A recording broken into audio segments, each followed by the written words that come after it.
Hello, my name is Beth. I am going to start doing videos about motherhood, and I'm also a yoga and Pilates instructor, and I'm also interested in spirituality, alternative healing, goddess energy, just like random stuff. And yeah, I'm going to start doing videos. The setup isn't great and I'm really not good on camera. I find it a bit awkward, but you got to start somewhere, so here we go. So I'm currently a mother of one. I have a 2.5-year-old, but I'm also very pregnant. Here we go. I'm 37 weeks pregnant with my second son. So I just wanted to do this video as like a random, combination of thoughts, ideas, insights, just whatever. I'm gonna just see how it goes. So yeah, it's been a bit of a whirlwind, this pregnancy, because we moved from the UK to Australia about 6 months ago, and this pregnancy was unplanned. And just before we got our visas through, we found out that I was pregnant, and I started a new job. I didn't tell them that I was pregnant because we'd already sold everything we had. Literally everything we had was sold. We had no, we had very little savings, no jobs, apart from the one I had here to come to. So yeah, so I've been a bit crazy.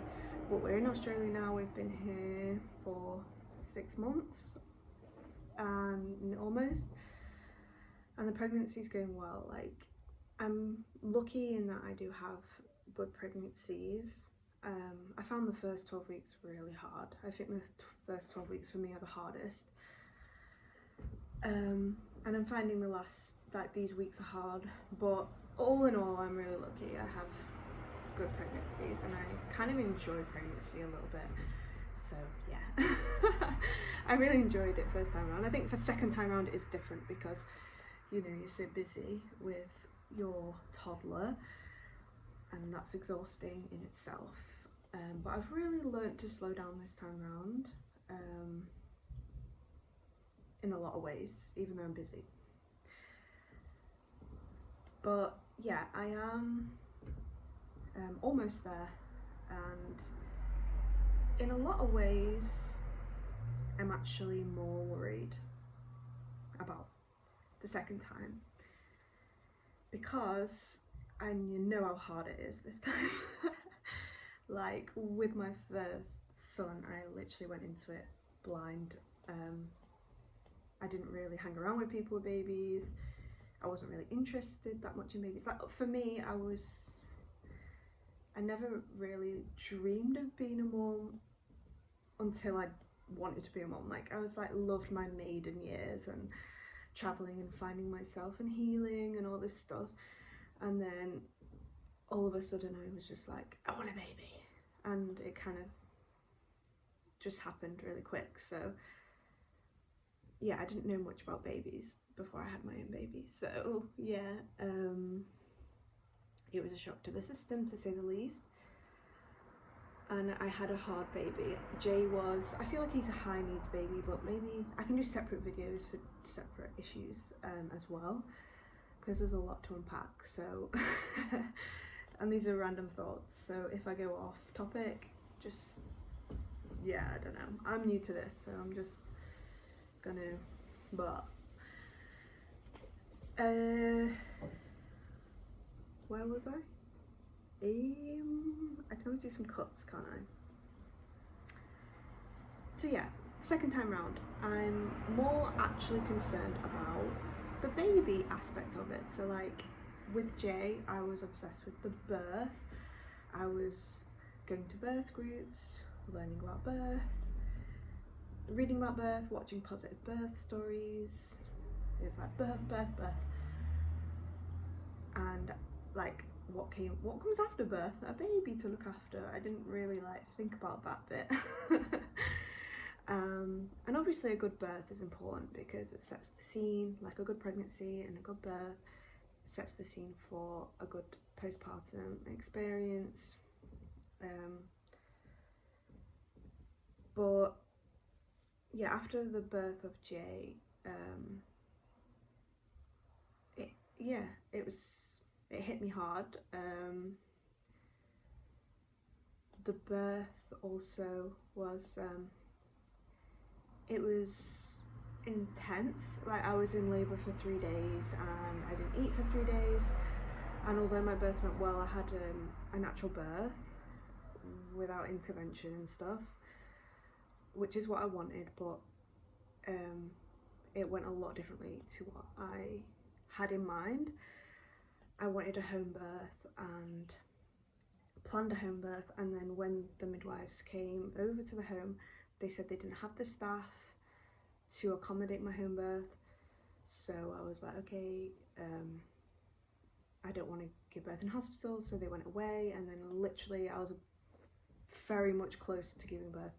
They came back and they said, we want you in hospital, and I went into hospital in the end, but it prolonged my labour a lot because obviously when a change of environment, stress impacts labour a lot, so my labour slowed right down, and then I had to like do another 15 hours of labour even though I was really close to giving birth at home.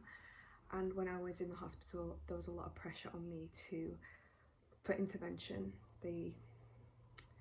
Even though I was handling the pain really well, I thought, and I was really happy to just kind of be in labour as long, as I needed to be, there was a lot of pressure on me, and I didn't feel completely supported. I mean, there was a few really good, there was like 2 really good midwives, and I went through a lot.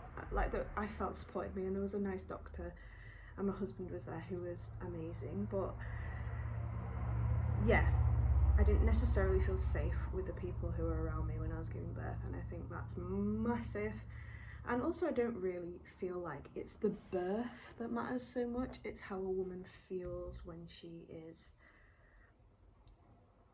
in labour or in giving birth. Like, it's about a woman feeling respected and empowered, and making sure her choices are validated, which I didn't feel like happened during my labour and birth. And I kind of went into a bit of a fight mode, and after the birth that also impacted me. It took me a long time to process what happened. I felt very unsafe for a long time, and although, like, don't get me wrong, I had so many beautiful moments with my son, and we're so close, and a lot has worked out amazingly well. It took me a long time to regulate my nervous system again and just feel safe in my body and feel like I can trust, and yeah, a lot happened anyway. It's probably good to do another video on that, softening into my feminine energy and just feeling safe. And yeah, it's like a whole kind of interesting issue to talk about. But this time round I'm going to free birth, so I do feel confident in that. I've not been to doctor's appointments or anything, just private scans. I have been to see a doctor, but that's kind of for work because they required that I had letters for random reasons, but but I'm not going through that route. I'm going through the free birthing route. So yeah, that's gonna happen at the house we live in. Yeah, so I'm gonna do a video on, I'll probably do a video of the whole birth, so that will come up. This time around I've been focusing a lot more on the 4th trimester, like I said. So basically with Jay, I let him lead everything. So I breastfed on demand, I co-slept but contact nap. He like literally was never off me. I was so like just, he cried a lot as a baby. He was a lot, but also because I was quite anxious after my birth, I feel like it impacted both of us a lot. So yeah, this time round I'm basically going to try and establish a bit of routine, and I've read a lot of things and I feel like there is actually a lot you can do to help a baby adapt, and so that I felt with Jay I just gave and gave and gave and gave until I had nothing left like at all. And also with your first, I feel like you can embrace the chaos a bit more and let the baby kind of lead. I don't know how long you have of maternity, but I had a long maternity leave, so I could kind of let Jay just lead the whole thing. But this time around, like, I definitely can't go that long without sleep. Like, Jay used to wake up all the time. He didn't really sleep through until he was 2 years old. So I literally went through the worst sleep deprivation ever. It really messed me up. So, and I had insomnia because I wasn't used to sleeping. Even when he was asleep, I couldn't sleep. It was just, yeah.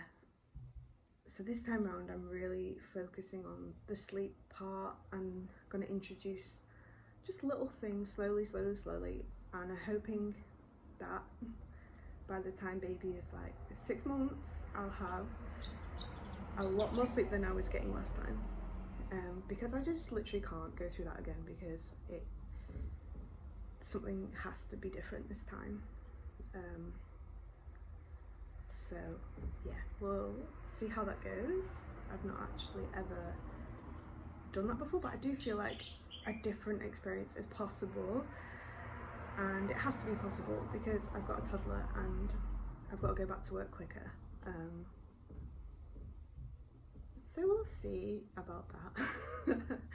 Yes. And yeah, like,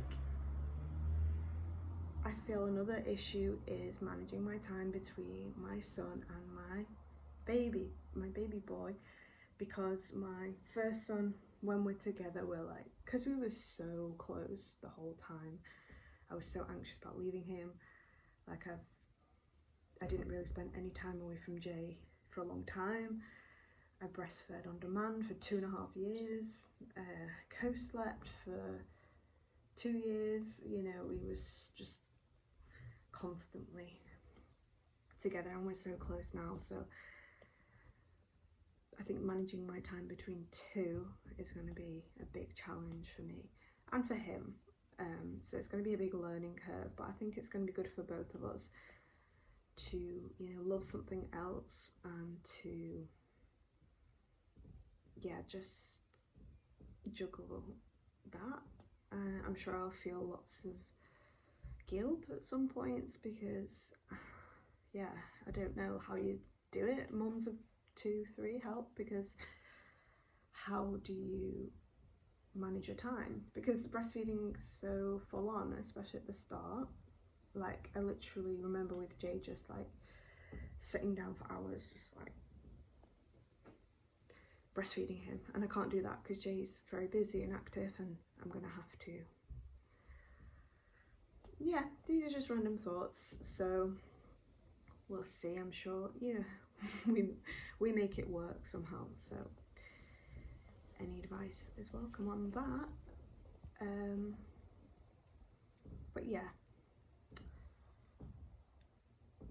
I don't know, we'll see what happens. I'm gonna do the next video when I go into labour probably, and do a birth video. So any comments or advice, yeah, let me know.